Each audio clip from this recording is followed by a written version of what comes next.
காஷ்மீரில் பெஹல்காமில் தாக்குதலில் ஈடுபட்ட பயங்கரவாதிகளின் வீடியோ நியூஸ் 18 தொலைக்காட்சிக்கு பிரத்யேகமாக கிடைத்துள்ளது. சுற்றுலா பயணி எடுத்த வீடியோவில் பயங்கரவாதிகளின் காட்சிகள் பதிவானது எப்படி பார்க்கலாம்.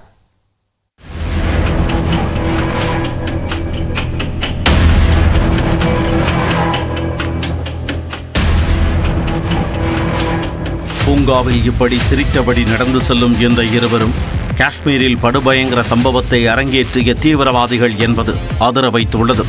பஹல்காமில் கடந்த 22ஆம் தேதி அப்பாவி சுற்றுலா பயணிகள் 26 பேர் சுட்டுக் கொல்லப்பட்டனர். இந்த சம்பவம் நடப்பதற்கு முன்பாக பூங்காவில் ஒருவர் தனது மகளை எடுத்த வீடியோ பதிவில் தீவிரவாதிகள் சர்வசாதாரணமாக நடந்து செல்லும் காட்சி பதிவாகியுள்ளது. தீவிரவாதிகளின் முகம் தெளிவாக தெரியும். இந்த வீடியோ நியூஸ் 18 தமிழ்நாடு தொலைக்காட்சிக்கு பிரத்யேகமாக கிடைத்துள்ளது. ஏற்கனவே வெளியான தீவிரவாதிகளின் படத்துடன் வீடியோவில் இருப்பவர்களின் முகங்கள் ஒத்துப்போவதால் நியூஸ் 18ற்கு கிடைத்த வீடியோ முக்கியத்துவம் பெற்றுள்ளது. இந்த நிலையில் பஹல்காம் தாக்குதல் சம்பவம் தொடர்பான வழக்கை தேசிய புலனாய்வு அமைப்பிடம் மத்திய உள்துறை அமைச்சகம் அதிகாரப்பூர்வமாக ஒப்படைத்துள்ளது.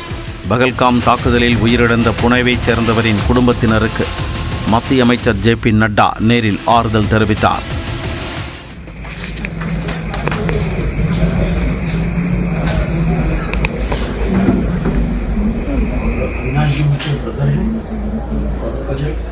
பஹல்காமில் பாதுகாப்பு குறைபாடு இருந்ததை அனைத்து கட்சி கூட்டத்தில் மத்திய அரசு ஒப்புக்கொண்டதாக காங்கிரஸ் தேசிய தலைவர் கார்கே தெரிவித்துள்ளார்.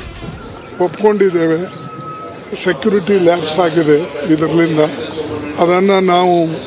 ಅದಕ್ಕಾಗಿ ನಾವು ಮೀಟಿಂಗ್ ಕರೆಸಿದ್ದು. இந்த சூழலில் நடுநிலையான விசாரணைக்கு தயாராக இருப்பதாக பாகிஸ்தான் பிரதமர் ஷெபாஸ் ஷெரீப் தெரிவித்துள்ளார். Continuing with its role as a responsible country, Pakistan is open to participate in any neutral, transparent and credible investigation. இந்நிலையில் திரால், அனந்த்நாக், குல்காம் ஆகிய பகுதிகளில் தீவிரவாதிகள் மற்றும் அவர்களுடன் தொடர்புடையவர்களின் வீடுகள் வெடிவைத்து தகர்க்கப்பட்டன.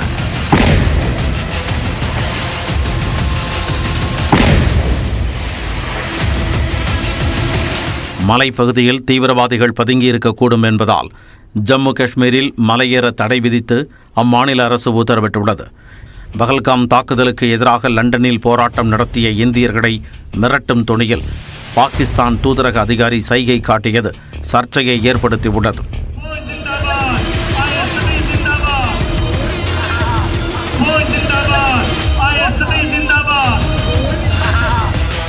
பஹல்காம் சம்பவத்திற்கு பதிலடி கொடுக்க மத்திய அரசு தயாராகி வரும் சூழலில் பாதுகாப்பு நடவடிக்கைகளை நேரலை செய்ய வேண்டாம் என அனைத்து ஊடகங்களுக்கும் தகவல் மற்றும் ஒளிபரப்புத்துறை அறிவுறுத்தியுள்ளது.